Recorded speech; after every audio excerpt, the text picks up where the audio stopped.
Okie dokie artichokes.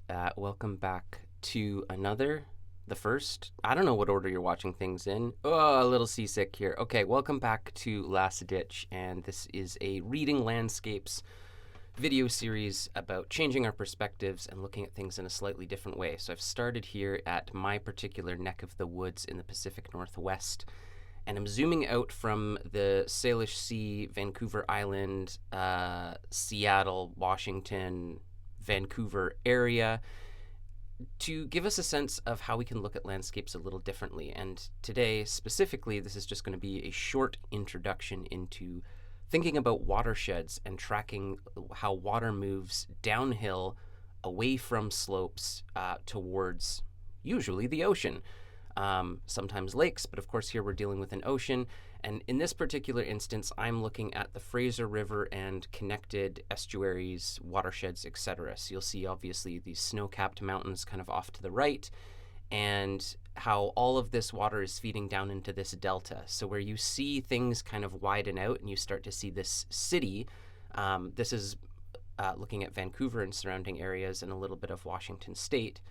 You can see how the Fraser River unfolds into this delta. This used to be an incredibly important area. It still is, but pre-European colonization, there was thriving cities and massive communities and a ton of economy in this area that transcended the borders we now know today and was really focused on first of all, the Salish Sea and the waterways connecting all of these sort of inlets and islands and areas off of the Pacific coast, but also looking at where we build farmland and where colonization happens is usually at the mouths of these deltas. So we have this massive opening of the Fraser River as it comes down towards the sea where the land flattens out. Obviously, a lot of this flattening has been man-made, but this is incredibly rich, fertile soil because you have all of this nutrients that's washing down and then slowly spilling out over the landscape.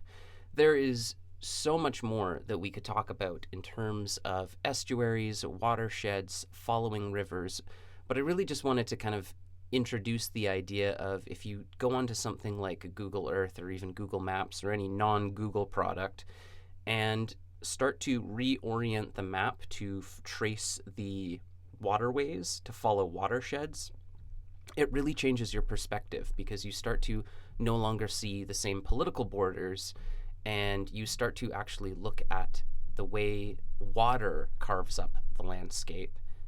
Carves up is kind of an aggressive term, but water can be aggressive.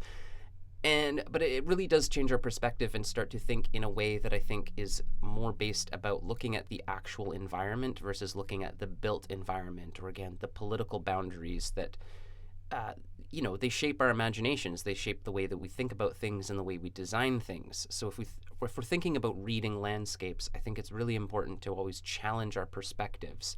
This is something I learned in my permaculture design certificate course, is to follow watersheds and to look at maps in these different ways. If you start up near mountains and you start to follow streams and rivers and see where they lead, it really profoundly changes the way you look at an area which you live in.